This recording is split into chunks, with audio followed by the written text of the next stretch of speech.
Your ideal customers are out there right now, but if you're not reaching them, you're leaving massive opportunities on the table. But that changes now. In the next few minutes, I'm going to show you how market segmentation, targeting, and customer personas can help you reach the right people and improve your results. In the video, you'll learn what they are, why they matter, and how you can use them to find those customers you're missing out on.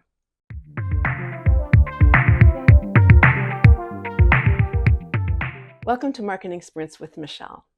My name is Michelle, and I help small, medium businesses and aspiring marketers master marketing one sprint at a time. We're talking about an element of marketing strategy. In the last video, we looked at the TOWS matrix, which is really an underrated tool you can use to formulate effective marketing strategies. And if you haven't yet watched that video, I invite you to check it out in the videos tab. We're now moving on to market segmentation. Modern marketers no longer do mass marketing. Today's digital marketers use target marketing. After all, you can't effectively sell your offerings to everybody, can you? Plus, it's not effective or profitable to reach or pursue the entire marketplace. That's why we need to consider market segmentation. This is true for virtually every product and service offering out there, even one as essential as water. Now, I know that you and the other 8.2 billion people on this living earth consume water, right? The thing is that there's different brands, products, and different water options that we can choose. For example, you can drink tap water. Now, you need to still pay for that through your utility bills or property taxes. Or you might choose a premium bottled water, such as Nestle Pure Life, or even a higher premium water, such as Evian water. The fact that these and many other offerings are available in the marketplace for the same essential offering, being water, shows and demonstrates the power of segmentation. Now, why is it that these different offerings are actually viable and profitable in the marketplace? Well, let's take a look at this example of these different water offerings. The point is that the answer lies in market segmentation, that each of these different offerings appeals to a different set of customers based on their needs and preferences, and a different set of values that these customer segments are willing to pay for. So let's think about it. Who is the ideal customer for tap water or Nestle Pure Life or Evian? The tap water consumer likely is a bit more budget conscious. They might have less income.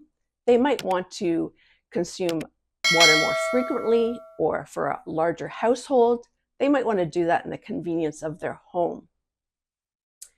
Now, if we look at a potential consumer for Nestle Pure Life, while the Nestle Pure Life consumer is likely less cost conscious, they might have higher disposable income, and they really seek some of the health benefits of a consistent quality taste in their water.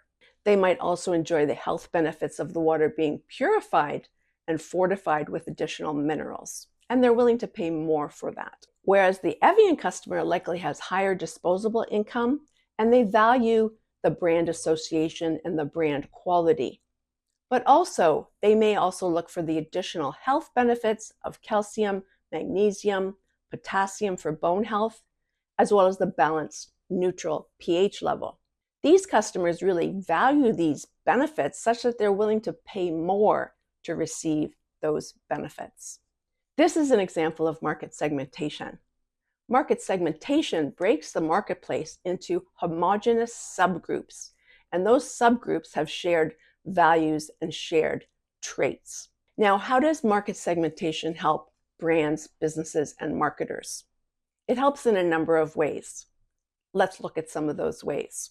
Market segmentation helps marketers understand the unique needs of each customer segment, as well as it allows them to focus their marketing efforts in response to these different needs, and it allows them to create more efficient and effective marketing strategies, as well as allowing them to better and more efficiently allocate their marketing resources across these different segments. The net of this is that marketers can be more efficient by targeting different customer segments according to their particular needs and preferences.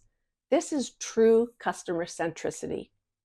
Plus, this opens up the marketplace to many more choices for consumers. Now, how can we segment the market? There are 4 main segmentation factors that consumer marketers commonly use, and those are geographic factors, demographic factors, psychographic factors, and behavioristic factors. Geographic factors include those based on geography, whether it's a postal code or zip code radius, a city, a region, a state, or a country.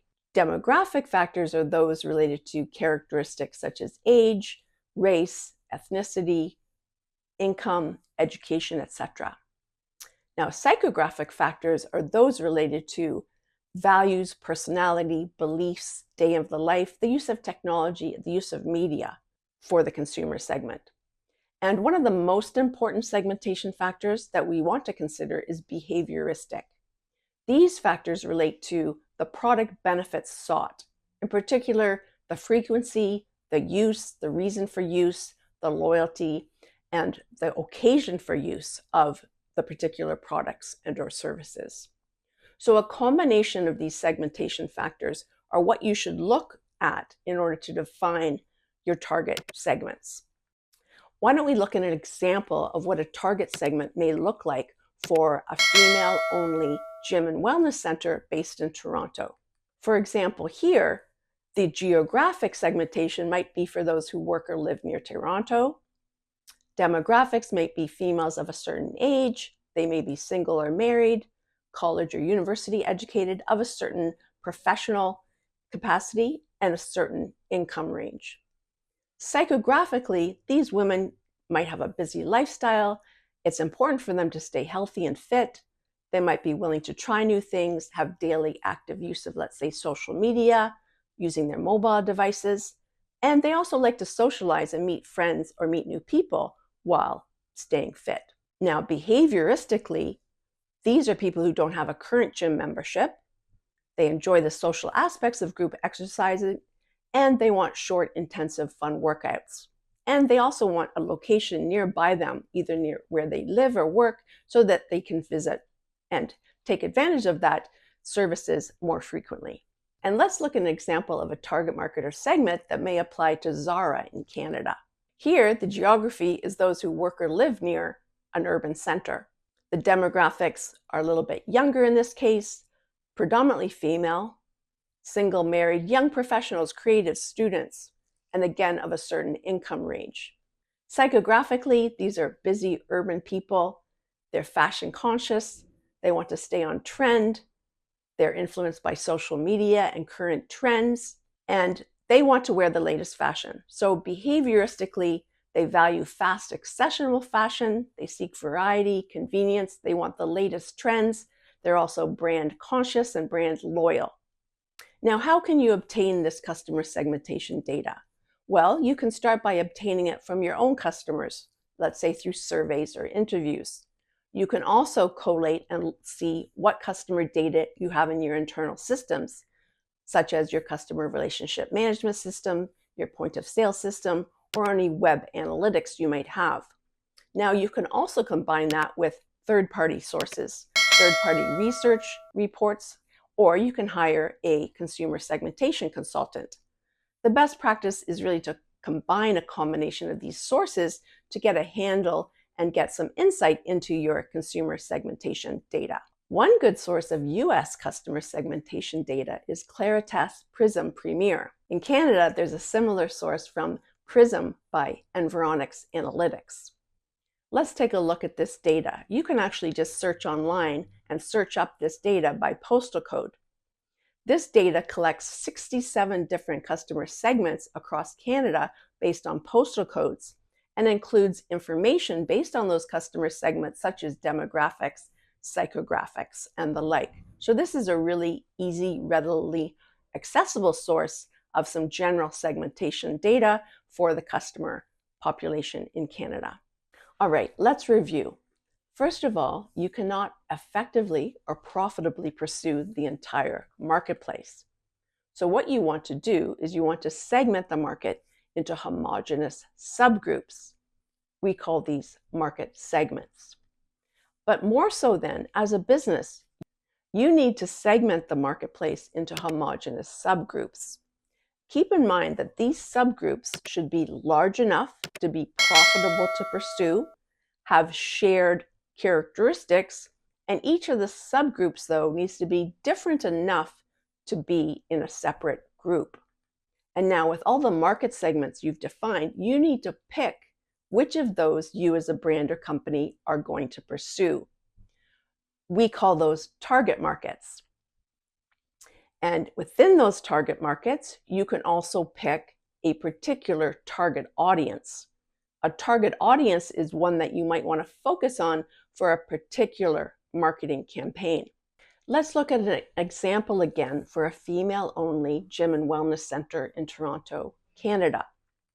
Here you can see they've defined 3 different target markets. These are the markets they want to pursue on an ongoing basis, and they've deemed them to be most profitable, most likely to be able to interact, engage, and reach them. But for a particular marketing campaign, let's pick target market 2 here. Perhaps they're launching a new low-intensity fitness class for older females. Now, the modern marketer takes this even a step further and creates or develops what we call buyer personas or customers personas. So for each target market, we now want to depict who is the ideal customer within this target market. What is a customer persona? A customer persona is a fictional representation of your ideal customer within a specific target market. And the more we can understand about who our customer is, what their behaviors are, their preferences and their needs, the better we can target them and offer them what is most relevant to them. Our customer personas let us answer what is the story they have to tell about themselves. And these buyer personas are a powerful tool that makes sure that every marketing decision we make is truly customer-centric. We're going to dive into customer buyer personas in a future video. So please click the notification bell so you won't miss that video as it comes up. Now that you know what market segmentation, target markets, and personas are, you can have them work together to reach those right customers and the ones that you may have been missing. Now, in this video, you learned that market segmentation is dividing the market into homogeneous subgroups. You also learned that target markets are those that the business chooses to target and engage with. Target audiences are those that you want to focus on and target for specific marketing campaigns. And buyer personas are fictional representations of your ideal customer within each target market. Thank you so much for watching. I hope you found this helpful. And I'd invite you to subscribe to the channel, like and share the video. I'm interested in what questions you might have or what other marketing tips you might want me to cover in future videos. So please comment below. Take care. See you next time. Peace to you.